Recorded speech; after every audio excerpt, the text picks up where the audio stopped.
kohalolijaile ja tere sotsiaalmeedias vaatajaile.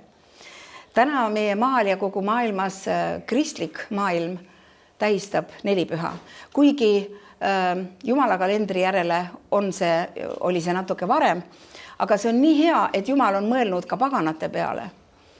Et ta on päästnud meid, teades, et meie ju ei tea kohe kõiki juudi Jumala poolt seatud pühi, sellepärast ta armastab meid, ta armastab oma kogudust, Kristus armastab oma kogudust.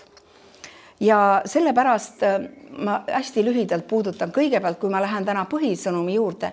Enne ma puudutan, et mida see püha vaimu väljavalamine siis tähendas, mida see nelipühi tähendab.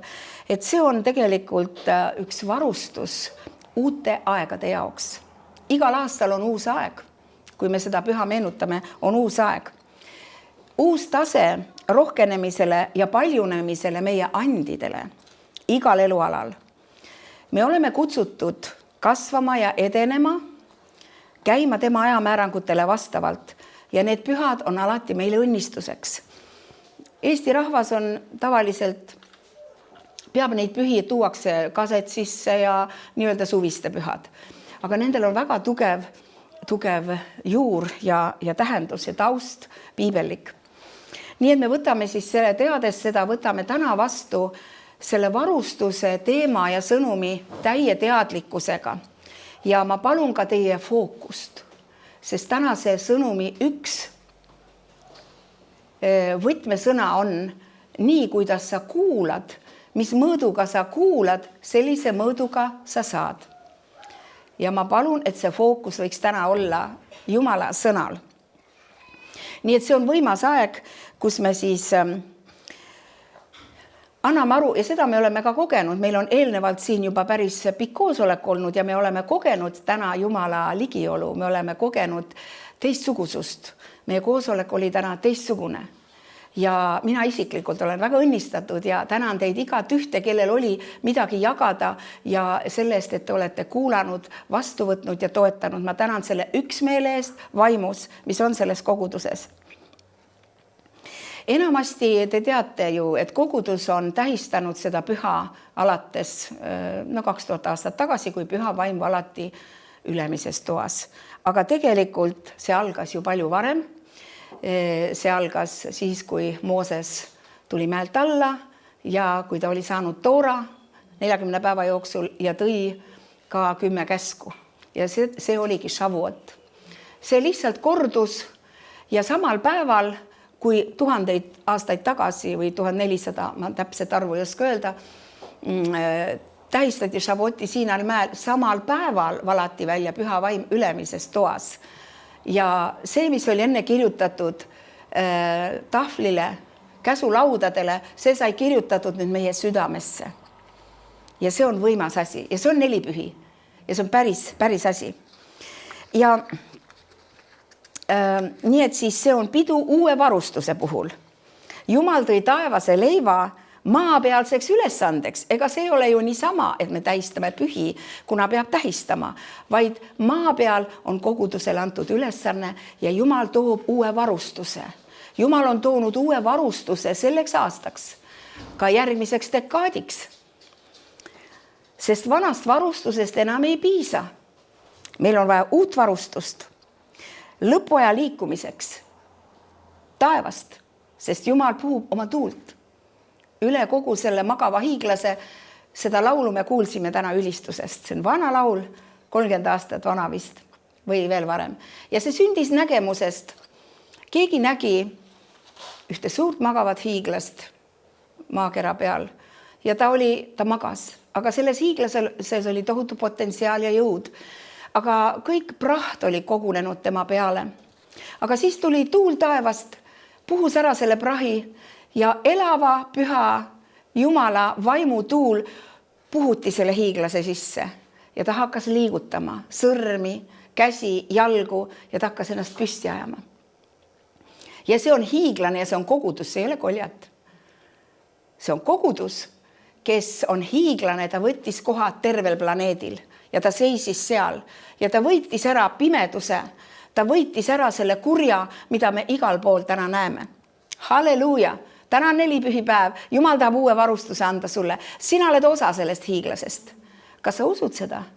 Ütle, ma olen osa sellest hiiglasest. Väga tore, et te kõik seda ütlesite. Te olete osa, me kõik koos oleme osa sellest hiiglasest. Nii, et las see lootus ja usk saab reaalsuseks. Las sõna saab lihaks. Amen. Halleluuja. Kui Jumal lõi maailma, me teame seda, et alguses oli sõna ja sõna sai lihaks. Ja Jumal lõi maailma sõnaga. Mitte ainult maailma, vaid kogu loodu, universumi, tähed, kuu, päikese. Ja kui ta lõi need, siis tekkis kord, struktuur, planeetide liikumise täpsus ainult sõnaga. Ta ütles sõna ja sellel sõnal oli hääl, sest ilma hääleta sa ei kuule ju sõna, eks ole? See hääl pidi olema nii võimas. Selles hääles on üks sagedus, mis pani liikuma asjad. Kõik asjad said olemisse, kui tema ütles. Kõik, mis oli loomiseks vajalik ja kõik reageeris sellele häälele. Kas see hääl kõlab täna ka? Kas ta saab veel kõlama? Oodake vaid, kui see hiiglane tõuseb. Halleluuja! Sest mina usun isiklikult, et see sama võimas hääl, mis lõi maailma, see sama võimas hääl, see vägi, mis äratas Jeesuse surnuist, elab meie sees. Ja see sama hääl saab veel kord kostma. Jumala hääl, mis seab korda selle segi paisatud maailma. See hääl tuleb sinu seest, sest sinu sees elab Jeesus. Amen. Meie akna taga on väike poiss ja ma palvetan praegu tema pärast. Sa osa sellest Jumala sõnast, Jumala vaim puudutab sind ja sinust saab Jumala mees. Ta ei taha ära minna, ta kuuleb, tal on hea olla. Jumal tõmbab. Halleluja.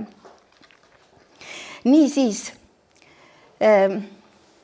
me kogudusena püüame liikuda samale sagedusele, kus Jumal liigub. Need on sagedused, see on müstika, me ei saa aru oma ajuga sellest, aga me tunneme oma vaimuga, midagi on tulemas ja midagi on välja valatud saamas selle hiiglase üle. Ja Jumala hääl kirjeldatakse mitut moodi. Mõnikord ta sosistab vaikselt, ta räägib vaikselt, aga mõnikord ta teeb häält. Ja tema hääle võimsusest räägib psalm 29. Jumala hääl kostab võimsasti. Ta hääl murrab seedreid. Jumala mürina hääl purskab tulelekke.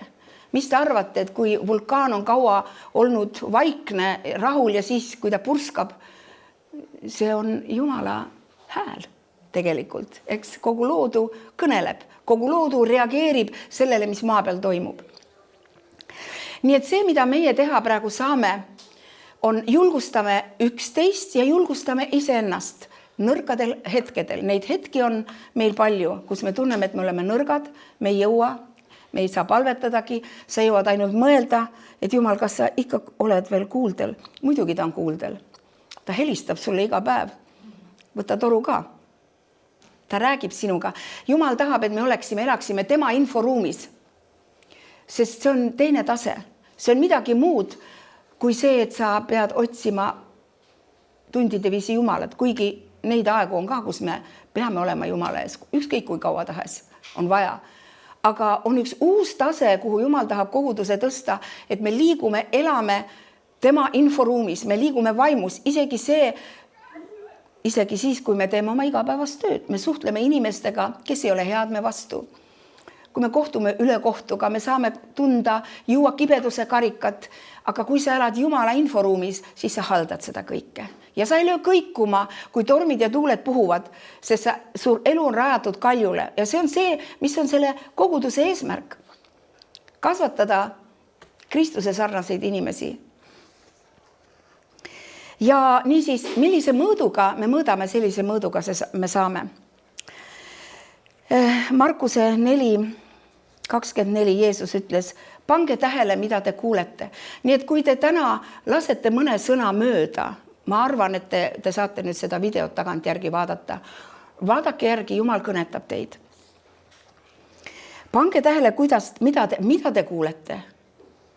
Mis mõõduga te mõõdate, sellega mõõdetakse ka teile ja teile lisatakse veel juurde. Et alati pole kerge ennast fokusseerida. aga Jumal annab praegu sulle armu, et sa suudad talletada selle sõnumi. Ja mina usun seda, et kui me täna siin teenime Jumalat ja kui me ülistasime, meil olid aknad lahti, see läks tänavatele ja vaim liigub. Ja siin kõnnib inimesi väga palju üle. Ma usun, et nad saavad puudutatud sellest. Niisiis kanname hoolt selle eest.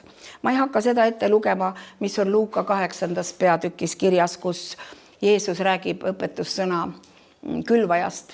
Kui külvaja läks seemet külvama, kui erinevatele pinnastele see seeme kukkus. Oli kaljune pinnas, oli ohakat täis pinnas ja oli ka hea pinnas. Ja ohakateks ta peab siis selle maailma sebimist ja igasuguseid muresid ja muretsemisi. Aga täna see on aeg. Täna on see aeg, kus Jumal ütleb, ära muretse, vaid heida minu peale, sest mina olen seesama Jeesus, kes ütleb täna, kes ütles siis, kui ma elasin maa peal, aga ütleb ka täna, kui ma olen ülempreestrina isa paremal käel, ma ütlen täna sulle, et tulge minu juurde, kes te kõik olete vaevatud ja koormatud, sest mina annan hingamise. Me vajame hingamist. Me ei jõua seda maailma parandada oma jõuga. Me ei suuda kõiki probleeme lahendada, nii et Jumal lahendab. Käi hingamises ja Jumalast tõstab sind kõrgemale nendest olukordadest. Halleluja. Nii et me peame jääma temasse, sest teisiti ei ole võimalik. Ilma temata me ei saa teha midagi.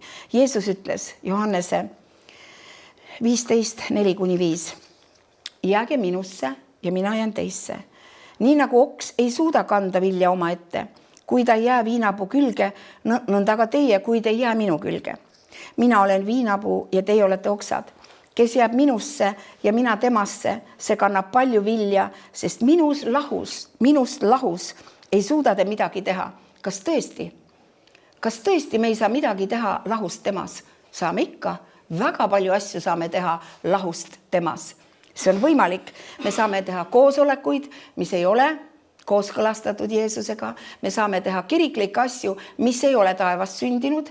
Need on maised asjad ja need jäävad siia maa peale. Need ei ole registreeritud taevas. Ta mõtleb siin seda. Ja kui me veel ei mõista seda, et kuidas Jeesus, ma ju armastan sind, ma ju austan sind. Kuidas, kas see on võimalik, et see ei olegi täpselt sinu ajastus või täpselt sinu teema, mida ma praegu teen või mida me praegu teeme? Kui inimene juba sellise küsimuse küsib, siis on meil lootust. Aga kui inimene hakkab sõdima selle vastu, siis on lugu kurb. Sest kes on need, kes kunagi Jeesuse ees ütlevad, meie tegime, ajasime välja kurje vaime, meie tegime sinu nimel kusjuures. See on probleem. Nii et see on väga hea koht küsida kirikujuhtidel minult endalt. Kõigepealt ma küsin endalt, kas see on Jumal sinu tahtmine? Kas see on sinu ajastus? Kas see, mida sa mulle oled andnud, väärib, et ma lähen ükskõik kuhu kohta, kuhu mind kutsutakse?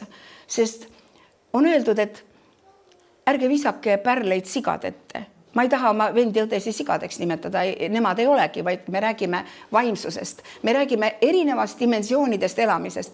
On kristlasi, kes elavad teises dimensioonis ja see, mida Jumal sulle on andnud, sa pead kuulama ja vaatama, kuidas sa sellega ümber käid. Kas sa viid selle sinna, kus seda ei osata hinnata, ei osata veel aru saada, ei osata veel seda nagu kasutada, eks ole. Siin ei ole mitte kellegi vastu pahakspanu, sest ma tean, et Jumal armastab igat inimest ja toob meid välja sealt, kus sa parajasti oled. Aga see on see aeg, kus me peame hakkama küsima ja see on ka kinnitus sellest, tähendab, see on kinnitatud ka selle läbi, mida ma kuulasin täna hommikul ühe Ukraina väga mitte väga väikese, aga väga prohvetliku koguduse, kes elab seal külas. Nad kogunevad külas ja see sõnum, mida ta sealt rääkis, see läheb sellega kokku, sest nüüd on see aeg, et me peame teadma, kui Jumal on sulle midagi usaldanud, mis on kallihinnaline, et kuhu see kuulub, kellele ma võin anda, kellele mitte. See ei liigita inimesti headeks ega halbadeks, vaid see on Jumala printsiip. Ja siin ta ütleb siis, et lahus Jeesusest ei saa teha midagi, mida taevas arvestatakse. Lahus Jeesusest me ei saa teha midagi, mida taevas arvestatakse. Nii et kui me nüüd fokusseerime siis ja kuulame, siis on nagu uue varustuse vastuvõtmine. Ja Jumal tegelikult tahab õpetada meid täna, kuidas elada selles hetkes, sest Jumal on kogu aeg olevikus, eks ole. Meie jaoks on olemas minevik, olevik ja tulevik, aga tema on olevikus ja kui me elame temas, siis me oleme üle minevikust, olevikust ja tulevikust. Saad aru, Jumal saab asju meile näidata ette, aga me peame siiski mõistma seda hetke, kus me praegu olevikus oleme ja kuidas seda käsitleda. Ja me peame oskama me peame õppima oskama, kui me siiamaani veel ei oska, küsime, las Jumal õpetab meid, et me suudaksime käsitleda iga päeva, iga eluetappi, iga sündmust, et valmistuda järgmiseks etapiks. Me ei pea ronima tulevikus ette, seal on öeldud nii, et Kristuse kogudus võetakse üles ja siis oleme kuskil seal tegemata sama, mis on praegu vaja teha. Ja see on üks see, mis viib eksitusse Kristuse ihu. Me mõtleme selle peale, millal see Kristus tuleb, millal meid üles võetakse, selle asemel, et mõelda sellele ettevalmistusprotsessile, sellele etapile, kus me praegu oleme, et valmistuda järgmiseks, eks ole. Ette valmistada end selle tuleviku jaoks nii-öelda. Nii et milliseid tegusid me teeme nüüd, mis on meie prioriteedid nüüd? Ja ma olen nagu mõelnud sellele, et meil on võimalus elada kahte moodi kristlastena. Meil on võimalus elada kristliku korraliku elu ja vahel paigutada Jumal oma elugraafikusse. Meil on omad plaanid, mis on head ja siis kutsume Jeesuse sinna, õnnista seda vahel. Nii. Ja meil on võimalus ka oma elugraafik ühele joonele panna Jumala graafikuga. See on teine maailm. Ja meie käes on valikud. Jumal ei mõista hukka kedagi, aga miks ma seda räägin, sest Jumal on väga tugevalt mulle rääkinud ja kinnitas seda läbi selle Ukraina pastori, mis meid ees on ootamas. See on väga tõsine asi, aga mitte selline, et me peaksime hirmu tundma või kuidagi kartma vastupidi. Jumala rahvas on ainus rahvas, kelle pole hirmu. Me elame usus. Me teame, kes on Jumal, me teame, et saatana tulevik on põlevas järves ja meie tulevik on koos temaga juba praegu, igavesti. Nii et katsume oma elu seada nii, et me mitte ei võta aeg-ajalt Jumalat oma graafikusse, oma programmidesse, vaid sätime oma programmid Jumala graafiku järgi. See on mõttekoht, see on meie salajase palvekambri aeg, kus me küsime Jumalat ja Jumal vastab sulle, sest me oleme erinevad kõik, eks ju. Ja kõige tähtsam, et me õpime siis käima armastuses. Rohkem, kui me siiamaani oleme teinud. Ja et armastus ei ole mitte see, et ma näitan hoolimist. See on väga oluline, et me hoolime üksteisest, me oleme perekond. Me toetame üksteist ka siis, kui ma näen sind vigu tegemas. Me ei mõista hukka, vaid me toetame sind. Aga armastus on ka see, et me peame rääkima tõde. Me peame rääkima tõde. Ja see on armastus, sest armastus ei rõõmusta ülekohtust, vaid rõõmustab ühest tõega. Niisiis, et see on ikkagi nii, et kui vanemad kasvatavad lapsi, siis nad ju enne, kui nad neil midagi ootavad, nad õpetavad teda, nad treenivad teda. Mõnikord laps ei tee veel seda eksamit ära, siis tal ei saa ka seda ülesannet anda ja sama on ka meiega. Et Jumal, ära kunagi karda. Jumal ei anna sulle midagi sellist, milleks sa ei ole veel õpetatud, treenitud või mida sa ei ole veel omandanud. Ja ta armastab sind sellisena, nagu sa oled, aga ta õpetab ja treenib. Ja see on see, et me tervitame igat katsumist, igat kibedat momenti, me teame, et vau, kui hea, et see on käes. Ma midagi õpin sellest. Jumal, mis sa tahad mulle õpetada? Me ei muutu kibedaks, me oleme tänulikud ja tänu on tohutu relv, mis ajab minema kuraadi. Ja ma hakkan lõpule jõudma nüüd, aga ma tahaksin jagada veel mõned sellised momendid ülemineku ajas, sest me oleme ülemineku ajas. Me oleme alati mingil moel ülemineku ajas ühest etapist teise, aga me liigume ülespoole kogu aeg, eks selle vaimus. Ja kõige tähtsam see hingamine, eks ole, millest ma rääkisin, et kui me oleme Jeesuses, me oleme hingamises. Aga on teatud asju, mida sa peaksid teadma, et mitte lasta ennast kuradil petta. Et mis näitavad, et tegelikult sa liigud järgmisesse ajalõiku uuele tasemele, uude dimensiooni, kus on uus varustus, kus Jumal liigub aktiivselt, kui sa siiamaani oled näinud rohkem kui siiamaani. Esiteks, kas sa koged vastuseisu ja raskusi praegu? Koged? Nii, väga hea. See on hea märk. See on hea märk. Ja pane tähele. Taavet oli karjapoiss, eks, aga ühel päeval teda võiti kuningaks. Ükskord ta sai kuningaks. Aga seal vahel oli üks ülemineku aeg. Ta pidi kohtama Goljatit. Ta vajas Goljatit selleks, et karjapoisist saaks kuningas. Nii et see, mida sa koged, ja meie ei tea sinu raskusi, aga Jumal teab ja meie palvetame sinu pärast. Kindlasti üksteise pärast me palvetame, et kui sa kohtad seda Goljatit, mõnikord tundub, nii et ei tulegi lõppu, eks ju. Aga see on vajalik, sest nendest takistustest ja nendest vastuseisudest see viib sind edasi. Ja see näitab, et üks aeg on läbi ja sul on uus aeg tulemas ja sa lähed sellest läbi. Nüüd, kas sa koged mõnikord, täna me rääkisime siin avatud ustest, et uksed on juba avanenud, aga samas sa tunned, et nagu mõned uksed on nagu kinni ka, et kuidagi on kinni, põrkad nagu vastu müüri, kas on mõni asi su elus veel, mõni ala on nii, jälle hea märk. See on täpselt samamoodi Jumala märk nagu avatud uks, sest Jumal sulges ukse, et sinna pole sul enam asja. Las see sinna jääb, mis seal oli, see varustus, need meetodid, las see jääb. See valu, kõik see, las see minevik.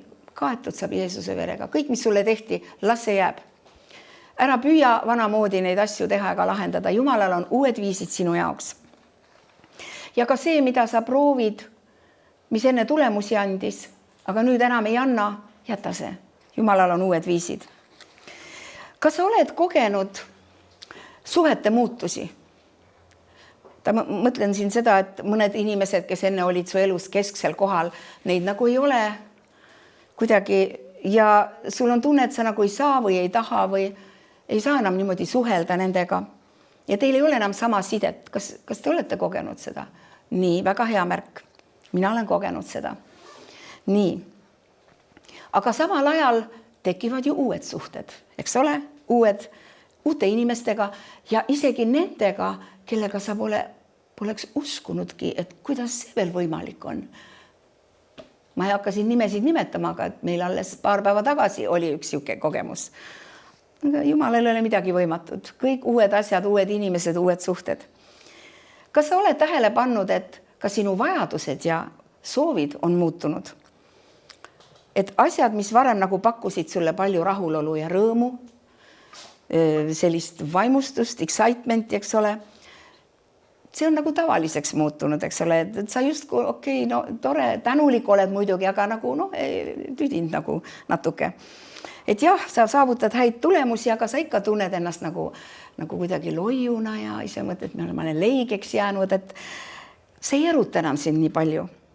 Sellepärast see on märk, et midagi muutub sinu elus ja üks uus hooaeg on algamas sinu elus. Oled nõus? Piibel räägib ka sellest. Ja ma räägin sellest, mida mina kogen, mida Jumal mulle annab, ma annan teile. Ja kas sa oled tundnud seda, et sa oled et sinus on nagu rohkem kui need võimalused, mis sulle pakuvad seda välja jagada või sa tunned nagu kitsalt ennast või nagu natuke nagu piiratud või et sa justkui oleksid enamaks võimeline, aga niuke nagu piirang on peal. Mina olen seda tundnud. ja nagu mingi lämmatab siin natuke, et ma pean kuhugi edasi liikuma, umbes nagu lämmatav olukord. Jälle normaalne, see on kõik protsess, see on normaalne, et sa niimoodi tunned. Sellepärast, et Jumal hakkab sind nüüd venitama nende asjade jaoks ja neid olukordi venitama ja muutma ja ta toob sind sellesse keskkonda, kus sa saad ujuda vabalt ja liikuda vabalt, lennata vabalt. Kui on vaja suuremat vett või suuremaid vesi, ookeani, sa oled seal ujuda kogu oma võimekusega, saad sa. Sa ei saa madalas vees, see on nagu sulle selline, alandab sind ja inimesed naeravad su üle, et sa oled abitu nagu selles madalas vees. Aga praegu asjad muutuvad, et Jumal annab sulle õhku, ta annab sulle vett, et sa saad ennast sirutada ja teha seda, milleks sa kutsutud oled. Ja seda, ütleme, võib võrrelda ka, kui emaüsas olev laps on jõudnud aeg ja ta peab välja saama, ta oleb kitsaks seal kõhus, eks ole. Ta tuleb ühel päeval välja ja loomulikult see protsess on ju valulik. Aga see on ajutine, see muutub. Need on head märgid, kas ei ole. Ja siis pärast seda sa hakkad tundma seda uue rõõmu ja vabaduse tunnet. Ma võin seda kinnitada oma elus. See läheb aina paremaks, kõik läheb aina paremaks. Kas kõik on saanud aru, mis ma räägin? Halleluuja, tänu Jumal. Ja samamoodi ka, kui sa koged, et su ressursid on ammendunud. Ütleme, me teeme erinevaid asju, me vajame finantse, me vajame ruume ja igal ühel on omad asjad. Ja tunned, et selle tegevuse jaoks, mida sa nüüd teed või hakkad tegema, on kõik liiga väikseks jäänud. Nüüd Jumal viib sind alale, kus need ressursid voolavad. Sa ei pea jääma samasse kohta. Ja ma lõpetangi sellega, et toon näite, kuidas Eelia, mäletate, kui Eelia oli seal jõe ääres, teda kaarnad toitsid, kui maal oli põud ja nälg, siis Jumal viis Eelia sinna jõe äärde, ütles, seal toidavad sind kaarnad ja sa saad juua jõe vett. Aga siis jõgi kuivas ära, vanad ressursid kuivasid ära ja Jumalal juba oli uus ala, kuhu ta Eelia saatis, kus ta sai toidetud, kus ta sai teha valmistuda ette, et minna edasi. Te teate küll, millise võimsa ülesande Eelia täitis. Nii, et see on siis märk sellest, et Jumal suunab ja positsioneerib meid kõiki ümber uueks hooajaks. Ja see on see hooaegade nihe, see on see nihe, mis praegu toimub. Ja see on nii võimas, et me saame nagu kogeda seda, mida ja tuua, ütleme sealt ajatust sfäärist läbi palve ja läbi meditatsiooni Jumala sõna üle, tuua siia maa peale. Ja see on nüüd omaette teema, mida ma ilmselt järgmistel kordadel räägin, eks. Aga lõpetan sellega, et meie tahame olla need kristlased, kes ei ole seotud maiste väärtuste külge, ja ei ole seotud selle maailma vürsti külge, kes valitseb neid väärtusi ja kes omab kontrolli meie üle, kui meie oleme tema maailmas ja oleme seotud nende maiste väärtustega. Me teame, et saatan ei karda selliseid inimesi. Saatan kardab inimesi, kes kannavad endas ilmutust taevast, millel saatanal ei ole juurdepääsu. Aga meil on. Ja sellega ma tahangi täna lõpetada. See oli üleskutse järgmiseks hooajaks ja üleskutse, tulge Jeesuse juurde, see ei ole keeruline, see on nii lihtne. Ja andke kõik tema kätte. Ta teeb teid võimeliseks, ta annab teile kõik, mida te vajate, kogu varustuse. Las Jumala varustus täna tuleb teie üle ja kogu see aasta me saame näha võimsaid asju, kus me kõike seda varustust saame kasutada.